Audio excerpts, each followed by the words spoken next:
Good evening, sir. First set, if somehow you were expecting this type of the end of the match, if you're expecting it to end like that tonight?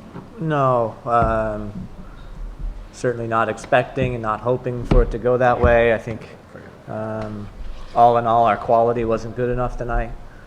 So I think we have to find ourselves very fortunate for Saborio really to make the play at the end of the game that gets a penalty kick called and then to score the goal.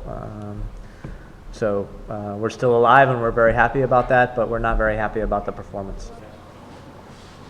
Jay, talk about the absence of Kyle Beckerman tonight and the insertion of Ed Raveloy and how you felt the team dealt with the loss of Kyle. All in all, I think okay. You know, I mean, we have to feel positive that we walked out of here with the 3 points we desperately needed to stay alive in the tournament. I think tactically a little bit we would probably be better with Kyle on the field. Also, to put Ned in his more natural position could have helped us to get more numbers involved in our attacks. For me, all night, we still aren't finding the right numbers to get involved in attacks, and that typically means that we aren't going to have very successful ones, and then when the ball turns over, we're far too stretched out and able to give the other team too much space to come back at us. So it begins to resemble a little bit of a basketball game, which I don't particularly like.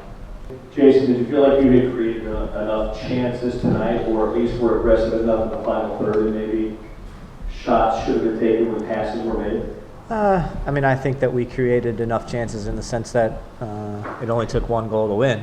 And certainly I think the ball was in their box. I know for certain 2 times in the first half where I felt like players just could have brought the ball down and finished it. They had a lot of space in the box, and both of those plays, I felt they just rushed it. I think, which is typical to have the anxiety of knowing that you have to win to stay alive in this tournament. So. But as I said before, we've got to figure out a way to get more numbers involved in our attack if we want to be effective in the attacking half of the field. Do you think that with today's win, these 3 points, do you see yourself already into the next round, or how do you see your chances for qualifying for the next round? For me, it's fairly simple. We'll watch the next match, Herediano versus Tauro, very intently to see what that result is, but I'm expecting that Herediano would win that game at home. And then we'll need to beat Herediano by 2 goals to advance, and that's not going to be an easy task at all. As we've seen lately, we're struggling to score goals, struggling to create effective attacks, and that's exactly what we're going to need if we hope to advance. Last question, Jay. Can you assess the return of Hampus and Olave after 7 weeks out?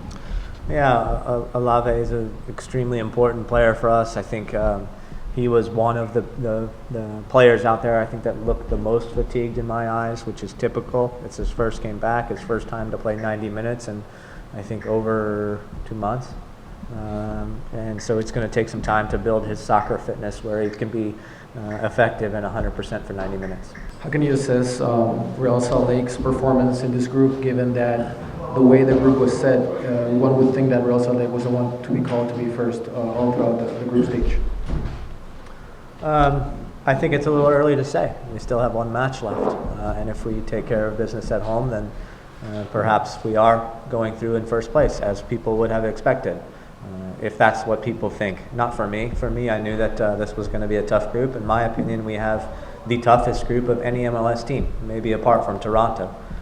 But any of the American MLS teams, I think it's very clear that we have by far the toughest group. Could you give your intake or a quick take on what did you see from the way CONCACAF Champions League was set up this year with 3 teams and only 1 passing from each group? I think it's like anything else in life. There's goods and bads, right? I mean, the bad part is that there's only 1 team that advances, and it makes it very difficult, and there's no room for error in the group. The good part is that there's more MLS teams involved now, more teams in total involved, and it's less games because when it's groups of 4, 8 games can take a really hard toll on our teams to have to travel so far. We travel across the country to play MLS games, and then you add in that having to travel down to some place like Panama, and pretty soon it begins to become an unrealistic expectation for your players to perform well. So the good part is that 4 games as opposed to 6 can be beneficial for our players, both in this tournament and in the MLS season.